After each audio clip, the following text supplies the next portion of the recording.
Then to all, I'm Manu Rajput, and today I want to say something in front of you because I'm assuming my daily routine, my discipline, my जो अभी मैं 1 महीने से पढ़ाई कर रहा हूँ उसका. तो अगर if you are dreaming to get a job, a dream job in 2026, so अभी इस महीने आपको घिसना पड़ेगा. और सिर्फ घिसने से ही काम नहीं चलता है. वो मैं जो बात बताऊंगा वो मैंने खुद उसको एक्सपीरियंस किया है एंड मैं खुद अभी 1 महीने से पढ़ाई में लगा हुआ हूँ. तो मेरे पास वो एक्सपीरियंस ऐसे ही नहीं आया. वो मैंने एक लेवल पे जाके जब मैंने पढ़ाई करी देन तब मुझे समझ में आया एंड तब मुझे कुछ कुछ फॉल्ट पता चले कि मेरा अभी तक कोई सा भी एग्जाम क्यों नहीं निकला. सो आई थिंक ये वीडियो अगर कोई ऐसा बंदा दिख रहा है जो कि रियलिटी में चाहता है, उसके जीवन में एक तरह की क्रांति आने वाले शब्द हैं मेरे, क्योंकि मेरे जीवन में खुद क्रांति जैसा माहौल आ चुका है एंड मुझे अब कुछ दिखता नहीं है पढ़ाई के अलावा. एंड जो भी हमारी जो ड्रीम जॉब है उसके लिए जो भी काम करने पड़ते हैं बेसिक से फंडामेंटल, सो मैं अभी पिछले 1 महीने से मैंने बहुत सारी चीज़ें छोड़ी, बहुत सारी चीज़ें अज्यूम करी, फिर अपने आप को एनालाइज किया. देन मैंने एक सबसे फर्स्ट थिंग सीखी जो क्या थी, डिसिप्लिन एंड डिसिप्लिन. वो क्या है, एक जो डिसिप्लिन रहता है ना वो आपका कभी टूटना नहीं चाहिए. एंड उससे पहले आता है क्या, स्ट्रेटजी, सही स्ट्रेटजी. अगर यू आर नॉट डूइंग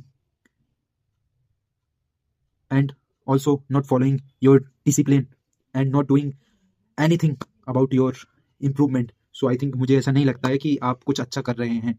और आप उस चीज़ को, क्योंकि इस टाइम पे ना जो कंपटीशन है वो बहुत लेवल जो रहता है ना 100 का उससे भी ऊपर पहुंच चुका है.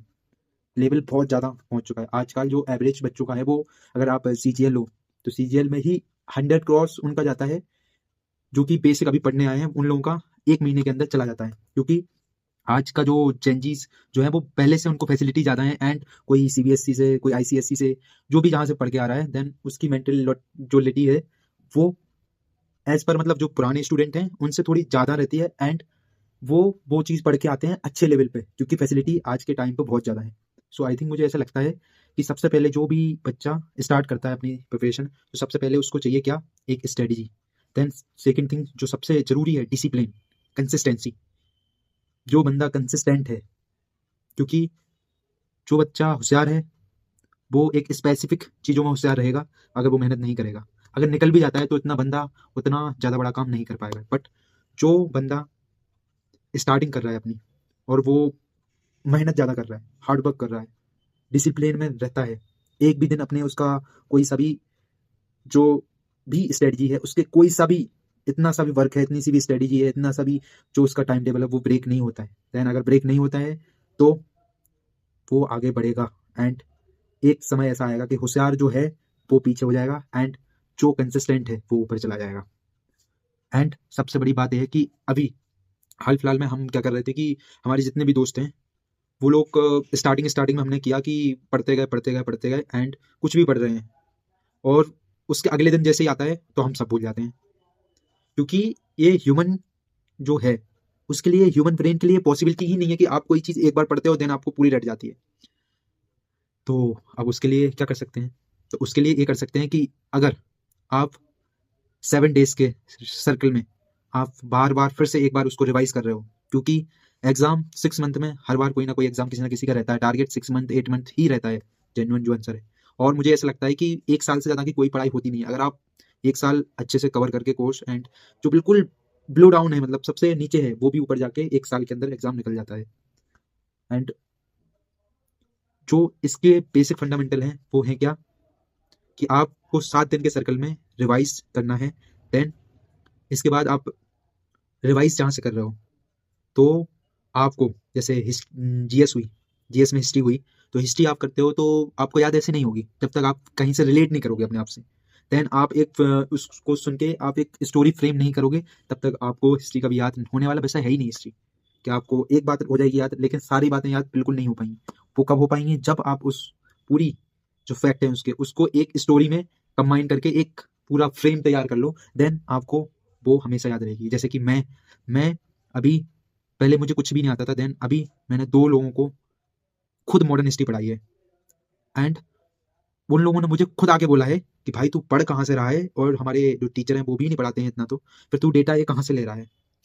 तो मेरा से सीधा सा फंडा है कि मैं जब कोई चीज़ पढ़ रहा हूँ तो मुझे पूरी चाहिए। जैसे कि कोई चीज़ पढ़ रहा हूँ एंड 2 लोगों के बीच में अगर बीच वाला गैप गैप हो जाता है तो फिर मैं स्टोरी में डालने में मुझे दिक्कत होगी। इसलिए मैं जो भी पढ़ता हूँ, जो सर पढ़ा रहे हैं कोचिंग में, उससे हट के भी मैं पूरा एक रिवाइज करता हूँ उसको। देन उसके बाद में फिर एक मैराथन देखता हूँ, जो भी टीचर अच्छे हैं, जो कि यूट्यूब पे आजकल बहुत सारा कंटेंट है ऐसा कि बहुत अच्छे अच्छे टीचर हैं, एंड उनका देखता हूँ। फिर जो मुझे लगता है कि कमी हो रही है, फिर मैं फ्रेम करता हूँ वो स्टोरी। ऐसी पॉलिटी में है, वही मैंने पॉलिटी में करी।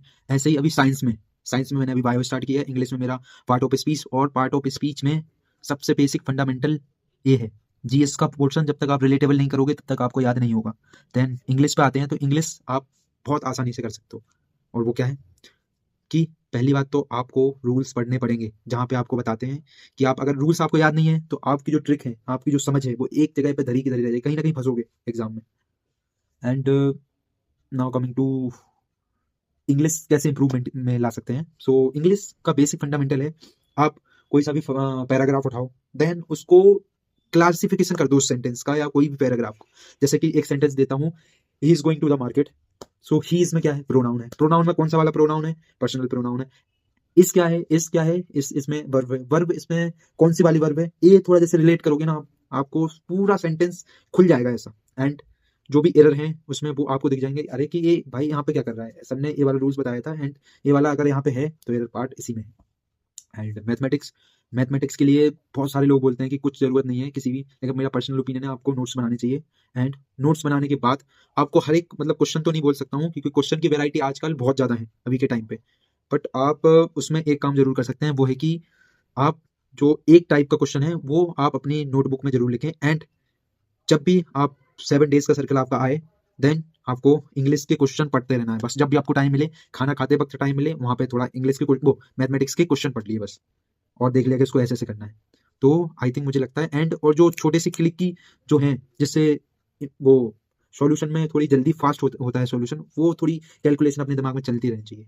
और एक ऐप है मैट्रिक्स करके, उसको डाउनलोड कर लेना। देन क्योंकि कैलकुलेशन मेन पार्ट है मैथमेटिक्स का, अगर कैलकुलेशन नहीं है तो आप कोई भी कॉम्पिटेटिव एग्जाम्स निकाल नहीं सकते हो आज के टाइम पे, अगर आपकी टाइमिंग सही है। क्योंकि आज का जो पेपर की जो मॉड्यूलेशन है ना, वो डिफिकल्ट इजी पे नहीं जाता है, वो सिर्फ टाइमिंग पे टिकी हुई। जिसकी टाइमिंग अच्छी उसका लेवल उतना बड़ा।